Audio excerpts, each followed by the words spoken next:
One of my favorite things to do in Calgary is to watch a group of children arrive at the Calgary Central Library.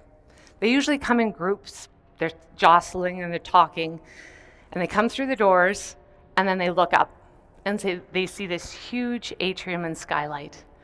And then they kind of meander through the library, through the book stacks. They round the corner and they see this playground, this Nordic-inspired white playground there that's just for them. And they start playing and having fun. And then the adventurous ones go up the stairs and peek their heads into the great reading room. The wood-lined shelves, lots of colorful books, and hushed tones. I love it. I get so excited. But you know what I love even more? Is when they come back for the second time. They come back and the building is no longer an event. It's just their library. And that leads me to my core idea. What if all of us, not just these kids, thought that well-designed spaces were normal and expected? I'm an architect who was raised in Winnipeg, and I came to Calgary to live, work, and play. I have the great fortune of being a city builder in this wonderful city. And with that comes a lot of responsibility. I have lived, worked, and studied all over the world. And I really want to live in a beautiful and inspiring city. I believe that design is important for all projects on all scales, from dog parks to convention centers. I believe design has a tangible impact on our lives. The extraordinary of today becomes the normal of tomorrow. And that's how we build in layers of innovation and vibrancy to our cities. In this talk, I want to explore how Calgary can lean on design as one of its assets. I want to compare Calgary in relationship to other cities in our great country, to Vancouver, Toronto, and Montreal. I'm going to be talking about how youth might be one of our greatest assets in our city. And I'm going to argue that investing in design isn't just a luxury or aesthetically pleasing, that it truly pays off by using examples that range from the mundane to the monumental. Calgary, in its history, is actually just a teenager in the scale of other cities around the world. We're just trying to figure out our way and trying to explore what it's like to go out at night and how to take public transportation and just how to be. In relationship to other cities who have a deeper, longer history, I see this as an advantage. We don't have the wisdom of wrinkles, nor do we have the cobblestones that speak to a long history. Vancouver, in comparison, has its majestic beauty. It's got its mountains and its ocean, and it's always going to be known for that natural identity. That's going to be forever linked to their identity and brand. Then you have Toronto. Toronto with its immense density and its proximity to the lake, and now for the Blue Jays.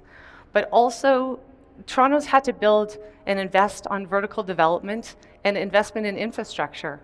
It's to keep pace with its global financial hub. And then we have Montreal. Oh, Montreal, with its heritage-lined streets, cobblestone, its layers of French and English design. One couldn't and probably shouldn't replicate what's happening in Montreal. Montreal will be forever linked to its culture and heritage. But here in Calgary, we're so young. We don't have the benefit of time or a natural monument right next to us to start shaping us. That's truly our opportunity. It's our chance to define ourselves. Instead of replicating what's done before, by layering in design to every step and every decision that we make. There's a popular saying that I can't stand. It's, if it ain't broke, don't fix it. But complacency smothers growth. Just because something functions for the city of today doesn't mean it can't be improved for the city of the future.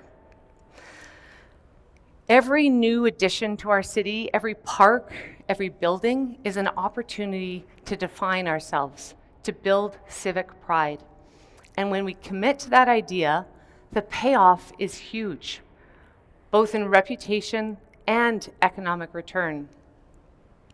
Consider the Central Library. What was once a parking lot with a rising, curving train cutting through it has now become a destination for many. This building, it's a living room for the city. It's a place of civic pride. This building made the New York Times 52 Places to See in 2019 list. And in our city of only about 1.5 million people, in the first 14 months of this building being opened, it welcomed just under 2 million people. This is a testament to the power of a great design, an investment in our future.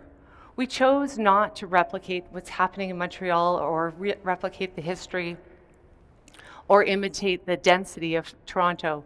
Instead, we let the building stand on its own merits and be a modern destination, world-class destination for all.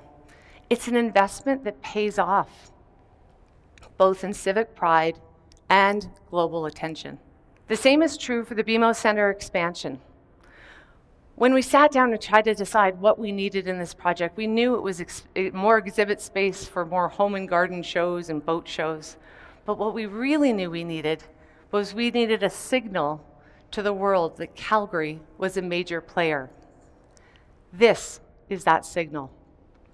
One conference director remarked, "I want to just pick up the BMO Convention Centre and bring it to my home city." But in fact, this design was very rooted in Calgary itself. It is of and for Calgary, leaning on the local boot manufacturer to cover some of the doors in leather from their boot manufacturer, covering the walls lined with local artists. It is truly of and for Calgary. Another conference director said, "To me, the space is an 11 out of 10. When we walked in here for the first time, we were speechless. It's got to be one of the best convention centers in the world." And as much as my team loves great comments about projects we've been involved in, these are not statements about a building. They are statements about and quotes about confidence, about attracting global investment and attention.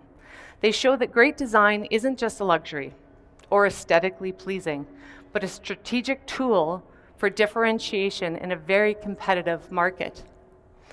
After we opened this building, we were able to attract $1.2 billion in planned hotel development in adjacent parcels that had not seen development in decades. Another popular comment when we open these buildings and have these wonderful ribbon cuttings is the project was on time and on budget. And those two things we can proudly say are true and applicable to both the Convention Centre and the library. But beyond on time and on budget, another piece we all must fight for is on quality. Because long after the ribbon cutting is complete and people have gone home and the drinks have been cheered, people remember the quality and feel the quality that you've left in the spaces. Projects are tested at different times in their trajectory. One of the times is during design, the other is during construction, and then activation. A big project underway right now and opening in 2028 is the Workland Centre campus. It's the largest arts infrastructure project underway in Canada right now. And upon opening in 2028, we'll redefine how our relationship with the theatre and from Calgary and its own history. Adjacent to this project is the site for the 1988 temporary medal Olympic Games ceremony, and it's the Olympic Plaza. Building off that heritage and that legacy, looking to the future and using design as a tool, our team has designed spaces that will inspire and be linked to the past, providing places for children to play in the water in the summer and skate on the ice in the winter. But not all of the spaces in a great city are large and majestic and anchoring. It's a lot about where you go and dip your toes into the water, where you meet your friends for a coffee. And this is really true. So what about those spaces in between? In East Village, we have had an old gas station. At times, this gas station may have sold more drug paraphernalia than gas. So we took the opportunity to buy the lot, demo the gas station, and in the interim, before development occurs, build a colorful basketball court. The wonderful thing about this court is that it sees activity every month of the year because we just choose to shovel the court. So in our winter city, a small act like that with intent gets us a really wonderful space. And we all know that a great city, you need to be, if you want to linger, and if you want to come to a city and enjoy it, you have to have a place for a washroom and all the facilities. So we put out a call. We said to the design community, we want you to design a washroom. Their response was, no, you don't. You want a washroom and a pickleball court. You need both. And of course, they were right. So we listened to that. Quality design thinking isn't about this or that. It really demands this and that. Because it's not a coincidence or a bonus. It's intentional. It allows a city not to just function, but to thrive. And I don't know about all of you, but I really want to live in a city that thrives. This washroom and pickleball court is a perfect example of this and that thinking. And of course, Riverwalk. By investing in a pathway system, it's not just a pathway system for biking and walking, it's really a reinvestment into our relationship with the river. So while Vancouver may have its spectacular seawall, we have an ability to access our mountain river in a unique way that brings Calgarians to celebrate our river within our city. Something as mundane as where you park your car is an opportunity for design. We were given a site, it's a narrow site, right adjacent to the heavy rail line of CPKC's rail line, and then it has a light rail transit tunnel that goes underneath it. And we were asked to create a parkade that had a life beyond a parkade and that didn't look like a parkade.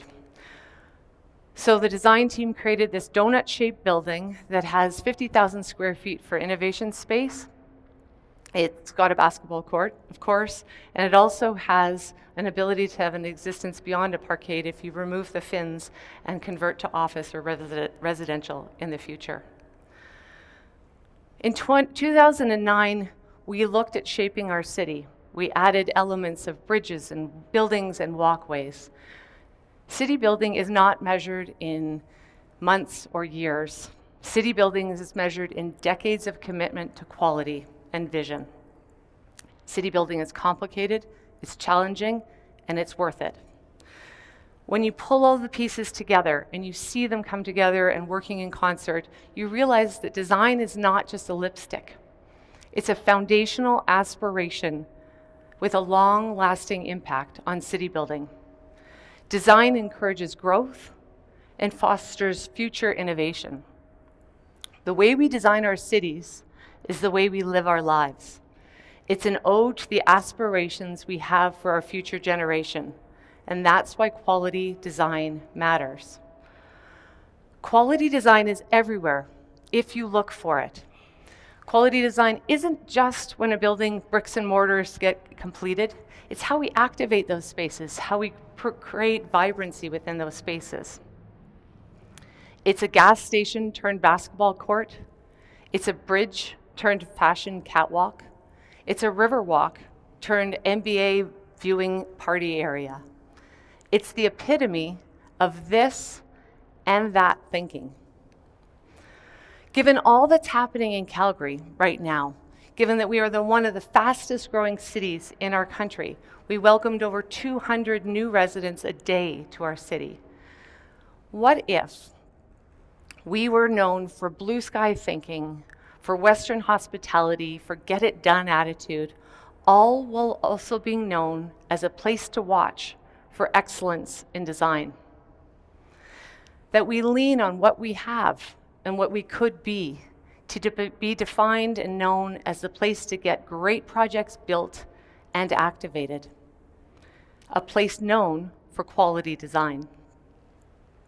What could you do to make this happen? The next time you go to a great space and you love it, tell people about it and go back again and again. The next time you find a secret little space that you love and you want to bring your visiting cousin from away, ask yourself, why do you love it? What is it about that space that makes it so appealing to you? What are the decisions that have been made that lead to that experience. Shape the expectations of your city by how you interact with your city. Strive for on-time and on-budget projects, but demand on-quality projects. Demand this and that thinking by those shaping your city, because that's what you're going to remember, and that's what you're going to come back to time and time again. Let's make excellence seem normal, just like those kids who visited the Calgary Central Library.